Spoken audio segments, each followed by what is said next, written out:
अस्सलामुअलैकुम। आज हम पढ़ेंगे काउंटडाउन मैथमेटिक्स बुक 3 चैप्टर 7 है आपका ज्योमेट्री। ठीक है, आपने इसका अलग से पोर्शन बनाना है। ज्योमेट्री पोर्शन अलग होगा। चैप्टर 7 की हेडिंग और ज्योमेट्री की हेडिंग डालनी है आपने पेज नंबर 182 पर। ठीक है, इसके बाद आ जाए पेज नंबर 183। अब यहाँ पे हम पॉइंट, लाइन और लाइन सेगमेंट और रेस के बारे में डिस्कस करेंगे। ठीक है, देखिए यहाँ पे बताया गया है कि पॉइंट क्या होता है। पॉइंट जो है वो एक लोकेशन को बताता है। ठीक है, एक डॉट होता है, उसको हम पॉइंट कहते हैं। उसकी कोई लेंथ नहीं होती, कोई डेप्थ नहीं होती, कोई विड्थ नहीं होती है। ठीक है, और उसको हम एक पॉइंट को जो है वो हम कैपिटल लेटर से डिनोट करते हैं। ठीक है, जैसे कि अब यहाँ पे ये बना है शेप और ये जो डॉट्स हैं ये हमारा है पॉइंट, और हमने इसको जो डिनोट किया है वो किया है कैपिटल लेटर से। उसके बाद आ जाए आप लाइन पे। A line is a set of point joining as straight path on both side. A line has no end point. For example देखिए यहाँ पे दिखाया गया है कि एक लाइन है। ठीक है, इसका एक ये पॉइंट है BA और एक ये पॉइंट है B, लेकिन इस पॉइंट से क्रॉस करती हुई ये लाइन आगे तक जा रही है, यानी कि B की लाइन जो है वो इनफाइनाइट लाइन है, और यहाँ से A की जो लाइन है वो भी इसको A को क्रॉस करती हुई आगे जा रही है, ये भी इनफाइनाइट है, यानी कि इसका कोई एंडिंग पॉइंट नहीं है, लाइन का कोई एंड पॉइंट नहीं होता। ठीक है, ये लाइन इनफाइनाइट लाइन होती है। अच्छा, और यहाँ पे देखिए लाइन सेगमेंट। लाइन सेगमेंट में हमेशा हमारे पास एंडिंग पॉइंट और स्टार्टिंग पॉइंट गिवन होता है। जैसे अब यहाँ पे लाइन में पॉइंट्स तो हैं लेकिन ये लाइन इनफाइनाइट है, यानी आगे तक जा रही है, और लाइन सेगमेंट में ये लाजमी है कि हमारे पास स्टार्टिंग पॉइंट और एंडिंग पॉइंट लाजमी आए। ठीक है, यहाँ पे जो है स्टार्टिंग पॉइंट और एंडिंग पॉइंट अगर आपके पास गिवन है तो इसका मतलब है कि ये लाइन सेगमेंट है। इसके बाद रे। अब यहाँ पे रे में ही होता है कि एक पॉइंट आपके पास गिवन है, पॉइंट A, एक पॉइंट आपके पास गिवन है, लेकिन सेकंड पॉइंट जो है वो आपके पास इनफाइनाइट तक जा रहा है, यानी कि स्टार्टिंग पॉइंट हमें पता है वो इस A से स्टार्ट हो रहा है, लेकिन B जो है वो कहाँ पे एंड हो रहा है हमें नहीं पता। यहाँ पे देखें ये एक स्टार्टिंग पॉइंट है ये A, और यहाँ पे ये एरो जो है वो इस चीज को शो करता है कि ये आगे तक लाइन जा रही है, और यहाँ से देखें यहाँ पे ये राइट पे जा रही है और ये लेफ्ट पे जा रही है। D से इन्होंने स्टार्ट किया और ये C तक जो है वो आगे तक लाइन जा रही है। तो ये कहलाती है रे कि इसमें एक पॉइंट हमारे पास गिवन होता है और सेकेंड पॉइंट हमारे पास गिवन नहीं होता। इसके बाद पेज नंबर 186 है पैरेलल लाइन। अब यहाँ पे देखिए पैरेलल लाइन होती कैसी है। यहाँ पे दो लाइन, ठीक है, उसके सेम जो है उसका डिस्टेंस हो, ठीक है, और दोनों एक दूसरे के सामने हो, यानी वो दोनों एक दूसरे के टकराती ना हो। जो एक दूसरे के सामने होंगी और सेम डिस्टेंस में होंगी तो वो कहलाती है हमारी पैरेलल लाइन। ठीक है, अब यहाँ पे देखें ये एक लाइन है और ये दूसरी लाइन है। अब ये लाइन इस लाइन से टकरा नहीं रही है, ये सीधी जा रही है तो ये भी सीधी जा रही है, और इसका सेम डिस्टेंस है, तो ये पैरेलल लाइन कहलाएगी। ये दोनों एक दूसरे के क्या है, पैरेलल है। ठीक है, अब यहाँ पे ये आपके पास एक्टिविटी है, tick the shape which have parallel side. अब यहाँ पे आपने टिक करना है पैरेलल साइड पे कि जिसकी पैरेलल साइड है। अब यहाँ पे देखिए इस शेप में ये और ये दोनों, सिर्फ इस लाइन को हटा दें आप, ये दोनों एक दूसरे के पैरेलल हैं। ठीक है, फिर उसके बाद अब आप इसको हटाएं, ये दोनों एक दूसरे के पैरेलल हैं, यानी ये लाइन और ये लाइन एक दूसरे के पैरेलल हैं, तो आपने यहाँ पे टिक करा हुआ है। ठीक है, यहाँ पे इन्होंने टिक करके दिया हुआ है। अब ये देखें ये वाली लाइन, ये लाइन इस लाइन के पैरेलल है नहीं, वो इसलिए क्योंकि ये एक पॉइंट पे मीट कर रही है, एक पॉइंट पे जाके टकरा रही है, तो ये एक दूसरे के पैरेलल नहीं है। और अगर हम इसको देखेंगे तो ये दोनों भी लाइन एक दूसरे के पैरेलल नहीं है। ठीक है, क्योंकि ये एक पॉइंट पे जाके मीट कर रही हैं। अब यहाँ पे देखें, यहाँ पे इन दो लाइंस को छोड़ के, ठीक है, अब यहाँ पे देखें ये ऊपर वाली और ये वाली, ये दोनों लाइंस एक दूसरे के पैरेलल हैं, और ये आमने सामने वाली लाइन एक दूसरे के पैरेलल है, तो आपने यहाँ पे टिक कर दिया, सर्कल पैरेलल नहीं है, फिर आपने यहाँ पे टिक करा और यहाँ पे। ये सारा काम आपको खुद करना है। ठीक है, ये सारा काम बुक में होगा। Question number 2, right 6 sets of parallel line that you can find in your classroom. आपने बताना है कि आपकी क्लास में जो है कौन कौन सी चीजें पैरेलल होती हैं। तो यहाँ पे फर्स्ट में लिखा हुआ है edges of the textbook, तो आपकी जो बुक है वो होती है पैरेलल। अब सेकंड में आप लिख दें एजेस ऑफ द डेस्क, और थर्ड में एजेस ऑफ द डस्टर, और बाकी 4, 5, 6 पार्ट आप खुद फिल कर लिएगा। ठीक है, पेज नंबर 187, हेडिंग है आपके पास शेप्स एंड देयर प्रॉपर्टीज। अब यहाँ पे देखिए, Adil has made 4 short strip of equal length, यानी आदिल के पास जो है वो 4 स्ट्रिप्स हैं, ठीक है, उसकी लेंथ जो है वो इक्वल है और 2 जो है वो लॉन्ग स्ट्रिप्स हैं, ठीक है। अब यहाँ पे इन्होंने ये जो 2 हैं और इसके अलावा ये जो छोटी छोटी हैं ये इनके पास हैं 4, ठीक है। अब ये टोटल है इनके पास 6 स्ट्रिप्स और इन्होंने इस तरह से देखिए ये स्टार्टिंग की फोल्ड ली इन्होंने और यहाँ पे ये क्या बनाया है, स्क्वायर शेप की, जिसकी चारों साइड्स जो है वो इक्वल है।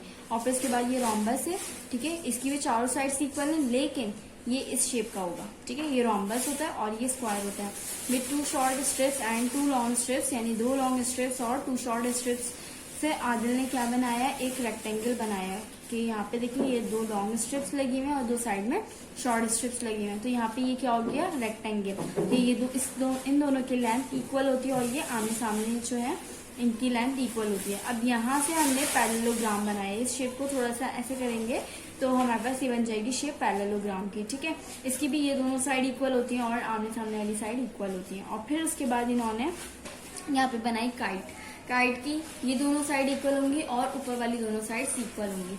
उसके बाद अब आप आ जाए यहाँ पे question number 1, name each of this shape.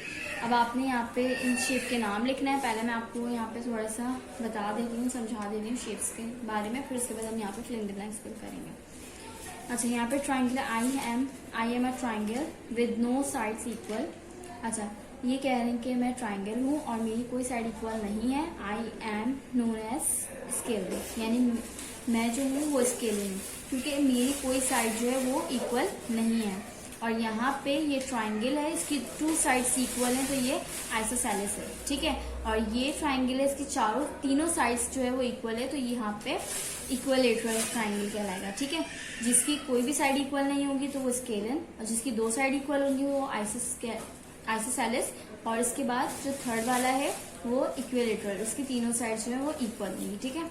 अब यहाँ पे आपने इसका नाम लिखना है। यहाँ पे हमने पीछे पढ़ा था, ये है पैरेललोग्राम, ये square, scalene, kite, rhombus, rectangle और पैरेललोग्राम, ठीक है। ये भी हम पीछे पढ़कर आ चुके हैं, ये सब शेप्स के नाम, ठीक है। आपने यहाँ पे फिल कर देना, ये काम आपने बुक में करना अपनी।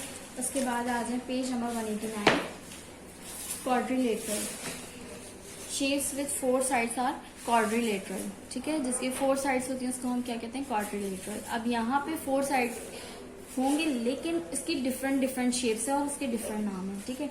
अब यहाँ पे सबसे फर्स्ट में इन्होंने लिया आई एम स्क्वायर, आई है 4 साइड्स एंड 4 कॉर्नर्स, यानी ये मैं स्क्वायर हूँ और मेरी 4 साइड्स और 4 कॉर्नर्स है और इसकी तमाम साइड इक्वल है, ठीक है, और एक स्ट्रेट लाइन है। और फिर उसके बाद सेकंड है I am a rectangle and I have 4 sides and 4 corners. इसके भी 4 साइड्स और 4 कॉर्नर्स होते हैं but opposite sides are equal, मतलब इसकी अपोजिट साइड जो होती है वो इक्वल होती है, ठीक है। इसकी चारों साइड इक्वल नहीं होती, ऊपर नीचे वाली और आमने सामने वाली अपोजिट साइड्स जो है वो इक्वल होती हैं, ठीक है। उसके बाद यहाँ पे आए आई एम अ रोम्बस। अच्छा, ये जो है रोम्बस होता है, इसके चारों साइड्स और चारों कॉर्नर्स जो है वो इक्वल होते हैं, ठीक है, यानी इसकी चारों साइड जो है वो बराबर होती है रोम्बस की। और ये जो है इसको डायमंड भी बोलते हैं। आई एम अ पैरेललोग्राम, ये पैरेललोग्राम है, इसकी 4 साइड्स और 4 कॉर्नर्स जो है इसके जो है 4 साइड्स होती हैं और 4 कॉर्नर्स होते हैं, ठीक है। लेकिन ये स्क्वायर नहीं होता है, स्क्वायर की तो हमारे पास चारों साइड्स इक्वल होती है, ये रेक्टेंगल में आ जाता है कि इसके अपोजिट साइड जो है वो इक्वल होती है। ये देखें, इसके अपोजिट साइड इक्वल है और ये इसके अपोजिट साइड इक्वल है। उसके बाद ये देखें, आपको ये पता होगा ये कौन सी शेप है, ये काइट शेप है और इसमें जो है 4 साइड्स और 4 कॉर्नर्स हैं, ठीक है। और ये रोम्बस से डिफरेंट है, डिफरेंट इसलिए है क्योंकि रोम्बस की चारों साइड्स इक्वल होती हैं, ठीक है, सारी साइड्स जो है वो इक्वल आएंगे, लेकिन इसकी जो है अपोजिट साइड, इसकी जो है ये वाली नीचे की दोनों साइड और ये आमने सामने वाली साइड ये इक्वल होती है, ठीक है। उसके बाद polygon, page number 190, polygon, count my side, yes I have 5 side. पहले आप इसकी काउंट करें साइड्स को, तो यहाँ पर 1 2 3 4 5, ठीक है। तो इसकी कितनी साइड्स हैं, 5 साइड्स हैं। आई हैव 5 साइड, यानी इसकी जो है 5 साइड होती हैं और इसको पेंटागन कहते हैं। और पेंटा जो है वो एक ग्रीक वर्ड है और इसका मतलब होता है 5। और how many corners do I have, तो यहाँ पे 5 साइड है और इसके 5 कॉर्नर्स हैं, ठीक है। और फिर इसके बाद है I have more than pentagon, इसके जो है पेंटागन से ज़्यादा साइड्स होती हैं तो इसको हम हेक्सागन कहते हैं। और इसकी हेक्सा मतलब 6, ठीक है। हेक्सा जो है वो 6 को कहते हैं, ठीक है। और इसकी जो है 6 साइड होती हैं और 6 कॉर्नर्स होते हैं। और ये है ऑक्टागन, तो इसकी जो है आपके पास हेक्सागन से ज़्यादा साइड्स होती हैं, ठीक है। और इसको इसलिए हम ऑक्टागन बोलते हैं और इसकी 8 साइड्स और 8 कॉर्नर्स होते हैं। अब इसके बाद यहाँ पे ये एक्टिविटी है, आपने यहाँ से देखना है और इसको इस तरह से फिल करना है। जहाँ पे नंबर 1 लिखा हुआ है आपने नंबर 1 को फिल करना है और जहाँ पे नंबर 2 लिखा हुआ है आपने नंबर 2 को करना है, ठीक है। और इसमें लिखा हुआ है I have 5 sides and 5 vertices, यानी मेरे जो है 5 साइड्स हैं और 5 वर्टिसेस हैं। तो आपने ये सोचना है कि 5 साइड और 5 वर्टिसेस किस में होते हैं। तो अभी आपने पढ़ा है 5 साइड और 5 वर्टिसेस कहाँ पर थे, पेंटागन में, तो आपने यहाँ पे पेंटागन। फिर उसके बाद यहाँ पे लिखा हुआ है 9 में I have 2 sets of parallel, I have 2 sets of parallel side and I like to leave. तो यहाँ पे हमने पढ़ा था, ये देखें 4 साइड्स ऑफ 4 कॉर्नर्स, और ये जो है स्क्वायर नहीं होता है, ये रेक्टेंगल शेप का होता है, ठीक है। और आई लाइक टू लीव, ठीक है। तो यहाँ पे ये कौन सी शेप है, पैरेललोग्राम की। तो यहाँ पर 9 में हम क्या लिख देंगे, पैरेललोग्राम। तो आपने यहाँ पे 9 में पैरेललोग्राम लिख देना है, सही है। I have no straight side, no vertices, look for me at the end of cylinder, यानी इसके जो है कोई स्ट्रेट लाइन नहीं होती, कोई वर्टिसेस नहीं होता, ठीक है। और ये सिलेंडर की तरह इसका जो एंड पार्ट होता है वो सिलेंडर जैसा होता है। तो वो कैसा होता है, सिलेंडर का सर्किल होता है। तो आपने यहाँ पे 11 में सर्किल लिख देना है, सही है। इस तरह से आपने जो है सारे पढ़ना है और ये फिल कर देना है, ठीक है। मैंने सारी डेफिनेशन आपको समझा दी है, तो वो डेफिनेशन आपको समझ में आ गई हैं। आपने इसको करना है कंप्लीट और फिर इसमें से देख के आपने इसको इस एक्टिविटी को कंप्लीट करना है बुक में।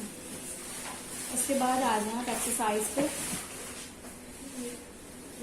एक्सरसाइज में क्वेश्चन नंबर एक्सरसाइज 7 है, question number 1 fill in the blanks. ये काम आपको कॉपी में करना है। ए पार्ट है a line segment has dash end point. Line segment में fill in the blanks. A part में a line segment has dash end point, यानी एक लाइन सेगमेंट में जो है वो डैश एंड पॉइंट होते हैं। तो लाइन सेगमेंट का मैंने आपको बताया कि लाइन सेगमेंट में ये लाजमी है कि उसके पॉइंट्स हों, ठीक है। एंडिंग पॉइंट और स्टार्टिंग पॉइंट दोनों हों। तो इसमें यहाँ पे आपने 2 लिख देना है। उसके बाद बी पार्ट में a point is shown as a dash. एक पॉइंट जो है वो किस चीज़ को शो करता है, लोकेशन को शो करता है, ठीक है।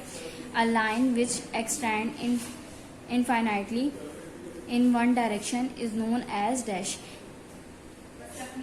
यहाँ पे कह रहे हैं कि एक लाइन है उसकी एक ही डायरेक्शन जाए, ठीक है, और इनफाइनाइट तक जाए, तो उसको हम क्या कहेंगे, उसको हम कहेंगे रे, ठीक है। As square has 4 sides and 4 corners, ठीक है। एक स्क्वायर की 4 साइड्स होती हैं, 4 कॉर्नर्स होती हैं, और रेक्टेंगल की 3 साइड्स होती हैं और 3 कॉर्नर्स होते हैं। इसके बाद ट्रू फॉल्स पे आ जाए। State whether the followings are true and false. इसमें ए पार्ट में लिखा हुआ है a parallelogram is a 4 side shape. Parallelogram का जो है वो 4 साइड शेप होता है, ठीक है। यहाँ पे आ जाएगा true. The opposite sides of rectangles are equal. Rectangle की अपोजिट साइड जो है वो इक्वल होती है, यहाँ पे भी ट्रू आ जाएगा। In a square the length is double the width. तो स्क्वायर जो है उसकी चारों साइड्स इक्वल होती हैं, ऐसा नहीं होता कि उसकी विड्थ अलग हो और लेंथ अलग हो, ठीक है। यहाँ पे आ जाएगा false. The rhombus is a 5 side shape. Rhombus की 5 साइड शेप होती है, यानी कि उसकी 5 साइड्स होती हैं, तो यहाँ पे आ जाएगा फॉल्स क्योंकि उसकी 4 साइड्स होती हैं। The 2 end points of line segment are fix, यानी इसमें कह रहे हैं कि लाइन सेगमेंट के जो एंड पॉइंट होते हैं, दोनों एंड पॉइंट वो फिक्स होते हैं, तो यहाँ पे आ जाएगा ट्रू, ठीक है। फिर उसके बाद select the correct answer from the given option. और triangle has 2 corners, 4 corners, 3 corners या 5 कॉर्नर्स। तो यहाँ पे आ जाएगा 3 कॉर्नर्स पर आप टिक कर देंगे। The line is made by 1 point एक लाइन जो है वो बनती है 1 पॉइंट से infinite numbers of point, 2 points और 3 पॉइंट। देखिए 2 पॉइंट्स में तो मैंने आपको बताया वो लाइन सेगमेंट कहलाती है। खाली लाइन जो है वो इनफाइनाइट नंबर्स ऑफ पॉइंट, यानी एक लाइन है वो इनफाइनाइट लाइन जा रही है, उसके अंदर कितने पॉइंट्स आ जाएंगे, इनफाइनाइट पॉइंट्स आ जाएंगे। ठीक है, तो आपने यहाँ पे इनफाइनाइट पे टिक कर देना है। The given figure is a, यहाँ पे देखिए ये एक फिगर गिवन है, यहाँ ए और बी ये दोनों एंडिंग पॉइंट स्टार्टिंग पॉइंट आपके पास गिवन है। ये कौन सी लाइन कहलाएगी, लाइन सेगमेंट। आपने यहाँ पे टिक कर देना है। उसके बाद a point has depth, length, width या नन ऑफ दिस, यानी अ पॉइंट हैज इन तीनों में से कुछ भी नहीं है, उसकी कुछ भी नहीं होती है तो ना पॉइंट होता है, उसका डेप्थ होती है, ना लेंथ होती है, ना विड्थ होती है, तो नन ऑफ दिस आ जाएगा। पेंटागन हैज, पेंटागन की कितनी साइड्स होती हैं, पेंटागन की 5 साइड्स होती हैं, आपने 5 पे टिक कर दिया। उसके बाद आ जाए क्वेश्चन नंबर 4 पे, पेज नंबर 193। क्वेश्चन नंबर है 4, measure and write the length of each line segment. यहाँ पे हमें मेजर करना है और बताना है कि ये लाइन सेगमेंट की मेजरमेंट। ठीक है, अब यहाँ पर आपने इस तरह से करना है। यहाँ पे क्वेश्चन लिखा हुआ है measure and write the length of each segment. ठीक है, अब यहाँ पे मैंने बी पार्ट में आपको करके दिखा रही हूँ, यहाँ पे लाइन सेगमेंट आएगा। ठीक है, बी पार्ट में आपको करके दिखा रही हूँ। यहाँ पे आपने इस तरह से, ये क्वेश्चन है आपके पास, पी से क्यू तक की लाइन है आपके पास गिवन है, आपने मेजर करना है। ठीक है, ये देखिए, ये आपने स्केल को आपने इस पॉइंट पे रखा। ठीक है, 0 यहाँ से स्टार्ट करना है आपने, जहाँ पे ये पी पॉइंट स्टार्ट हो रहा है 0 से आपने यहाँ पे स्टार्ट करना है। और ये देखेंगे लाइन कहाँ तक जा रही है, इस पॉइंट तक जा रही है। तो ये कौन सा पॉइंट है, 5 पॉइंट। तो यानी कि ये कितने सेंटीमीटर की लाइन है, ये है 5 सेंटीमीटर की लाइन। तो आपने इस तरह से लिख देना है P Q is equal to 5 centimetre. ठीक है, ये मैंने बी पार्ट आपको करके दिखाया, आपको ए पार्ट खुद से करना होगा। इसके बाद क्वेश्चन नंबर 5 है, draw line segment of the given length. ठीक है, अब यहाँ पर आपके पास एक लाइन सेगमेंट की दी हुई है कि वाई और जेड की एक लाइन है। ठीक है, जो कि 6 सेंटीमीटर की लाइन है। अब आपने यहाँ पे लाइन ड्रॉ करनी है। पहले हमारे पास लाइन गिवन थी, आपने इसकी मेजरमेंट लिखनी थी। अब यहाँ पे आपने ड्रॉ करनी है लाइन, तो वाई जेड की लाइन ड्रॉ करनी है आपने 6 सेंटीमीटर की। तो आपने यहाँ पे देखें इस तरह से इस पॉइंट पे रखना है 0, यहाँ पे आपने पॉइंट लगा दिया, 0 से हमने स्टार्ट किया और कहाँ तक लेके जाएंगे हम, ये 6 तक। ठीक है, जहाँ पे 6 आ रहा है हमें 6 सेंटीमीटर की लाइन ड्रॉ करनी है, आपने यहाँ पे 6 पे लाके पॉइंट लगा दिया। तो 0 से लेके 6 तक फिर आपने यहाँ पे एक लाइन ड्रॉ कर देनी है। तो ये हमारी बन गई 6 सेंटीमीटर की लाइन। और आपने इसको नाम क्या दिया, स्टार्टिंग पॉइंट है आपका y और एंडिंग पॉइंट है आपका z। ये मैंने बी पार्ट आपको करके दिखाया, आपको ए पार्ट करना होगा, बाकी पार्ट आप स्किप कर दें। ठीक है, बी पार्ट मैंने करके दिखा दिया, ए पार्ट आपको खुद करना है। इसके बाद question number 6, use a ruler, draw pair of parallel lines of the given length. अब यहाँ पर हमारे पास 5 सेंटीमीटर लिखा हुआ है। ठीक है, बी पार्ट पे 5 सेंटीमीटर लिखा हुआ है। अब यहाँ पे हमें ड्रॉ करनी है पैरेलल लाइंस। अब पैरेलल लाइंस मैंने आपको बताया था कि वो लाइन होती है जो एक दूसरे से टकराए ना। ठीक है, और उनकी सेम जो है डिस्टेंस होता है और दोनों एक दूसरे के पैरेलल होते हैं। पैरेलल यानी आमने सामने होती हैं और वो एक दूसरे से टकराती नहीं है। अब यहाँ पे हमने 5 सेंटीमीटर की मेजरमेंट करेंगे। पहले हम यहाँ पे आपने स्केल रखा अपना और 0 पे आपने पॉइंट लगाया और यहाँ पे 5 सेंटीमीटर तक, और ये आपने पॉइंट लगाना है 5 तक। ठीक है, यहाँ पे आपने 5 पे पॉइंट लगा दिया, ये आपकी बन गई 5 सेंटीमीटर की लाइन। अब यहाँ पे पैरेलल लाइंस का कहा जा रहा है, तो आपने एक और लाइन इसके पैरेलल ड्रॉ करनी है। तो आपने यहाँ से स्टार्ट करना है, 0 से स्टार्ट करना है और 5 पे स्टॉप कर देना है और यहाँ पे एक लाइन ड्रॉ कर देनी है। अब ये दोनों क्या है, ये है पैरेलल लाइंस हो गई। ठीक है, और इनका सेम मेजरमेंट है, 5 सेंटीमीटर की ये लाइन है, ए से बी वाली लाइन है और सी से डी वाली लाइन भी 5 सेंटीमीटर की है। ठीक है, मैंने आपको बी पार्ट करके दिखाया है, आपको ए पार्ट खुद करना है, बाकी पार्ट आप स्किप कर दें।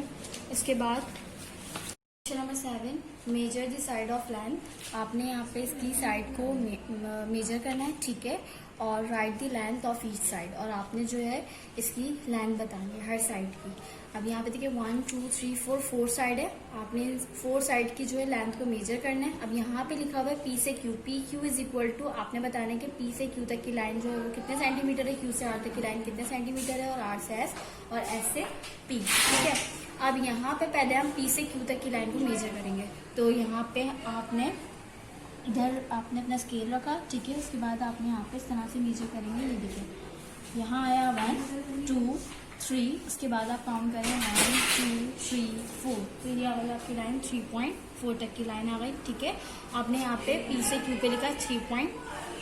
उसके बाद हम Q से R थे, तो आपने यहाँ पे 0 पॉइंट से जो है आपने यहाँ पे Q पे रखा। ठीक है, और अब आप इसको मेजर करें तो ये आपके पास आ रही है 2.5 तक। ठीक है, यहाँ पे 1 2 और यहाँ पे 1 2 3 4 5, तो ये हो जाएगा आपका Q से R तक 2.5। उसके बाद अब आपने मेजर करना है R से लेके S तक का। इसके बाद हम यहाँ पे R से लेके S तक की लाइन को मेजर करेंगे। ये देखें S और ये R, तो आपने यहाँ पे स्केल रखा। ठीक है, अब आपने यहाँ से मेजरमेंट स्टार्ट करनी है। S पे आपने 0 पॉइंट रखा, उसके बाद यहाँ से आपको मेजर करना है और ये यहाँ तक आ रही है 4। देखिए पहले यहाँ पे 1 2 3 4, अब आपने यहाँ से काउंट करना है 4 के बाद 4.1 4.2 4.3 4.4 4.5 4.6 4.7। ठीक है, तो आपने यहाँ पे लिख दिया 4.7। उसके बाद अब आपने मेजर करना है S से लेके P तक की लाइन। ठीक है, अब यहाँ पे S से P ये। ठीक है, अब हमें यहाँ पे S और P की लाइन को मेजर करना है, तो आपने यहाँ पे रखा पॉइंट और ये देखिए यहाँ से स्टार्ट करना है आपने। P पे आपने 0 पॉइंट रखा और ये देखिए 1 2 3 4। ठीक है, और ये 5, अब 5 के बाद ये 1 5.1 5.2 5.3 5.4, तो आपने यहाँ पे 5.4 लिख दिया। ठीक है, इस तरह से आपको मेजरमेंट इसकी करके लिखनी है। और ये देखिए आपको मैंने B पार्ट करके दिखाया है, आपको A पार्ट खुद से करना है। उसके बाद क्वेश्चन नंबर 8 पर आ जाएं। Draw the line segment to joint pair of point and write the name of each shape. आपने यहाँ पे आपको पॉइंट गिवन है। ठीक है, पॉइंट्स आपके पास गिवन है, आपने इन पॉइंट्स को ज्वाइन करना है और फिर उसके बाद बताना है ये कौन सी शेप है। मैंने आपको सारी शेप के बारे में डिफाइन कर दिया था चैप्टर स्टार्ट होने से पहले। ठीक है, अब आपने यहाँ पे ये देखिए आपके पास डॉट है। अब आपने इसको यहाँ से इस डॉट पे मैच करना है, यहाँ से यहाँ तक मैच करना है, यहाँ से यहाँ पे और यहाँ से। तो ये आपके पास कौन सी शेप बन गई? स्क्वायर शेप बन गई। ठीक है, आपने यहाँ पे इसका नाम लिख दिया। उसके बाद अब आपने यहाँ पे ये शेप ड्रॉ करनी है, इस पॉइंट से इस पॉइंट को मैच करना है, फिर यहाँ से यहाँ पे मैच करना है और ये लास्ट पॉइंट को लास्ट पॉइंट से मैच करना है। तो ये आपके पास शेप बन गई ट्राइंगल की और इस पे आपने नाम मेंशन कर दिया। अब आप इसके बाकी सारे पार्ट भी आपने करने हैं अपनी कॉपी में। ठीक है, और क्वेश्चन नंबर 9 पे आ जाएं। क्वेश्चन नंबर 9 है circle the point where this pair of line segment meet and cross each other. अच्छा, यहाँ पे देखिए आपके पास ये 2 लाइंस हैं, दोनों लाइन आपस में इंटरसेक्ट कर रही हैं, लेकिन इसका एक पॉइंट है। ठीक है, जिसपे वो दोनों टकरा रही हैं और जिस पॉइंट पे वो मीट कर रही हैं, तो आपको वो पॉइंट बताना है। तो ये देखिए एक लाइन ये रही और एक लाइन ये रही। ठीक है, अब ये जिस पॉइंट पे मीट कर रही हैं वो कौन सा पॉइंट है? 0। तो आपने यहाँ पे ये देखें इस तरह से आपने इसको सर्किल कर दिया कि ये इस पॉइंट पे मीट कर रही है, ये इस पॉइंट पे टकरा रही है। ठीक है, इसका B पार्ट मैंने आपको सिखा दिया, A पार्ट आपने खुद करना है। ये सारा काम आपने अपनी कॉपी में करना है। ठीक है।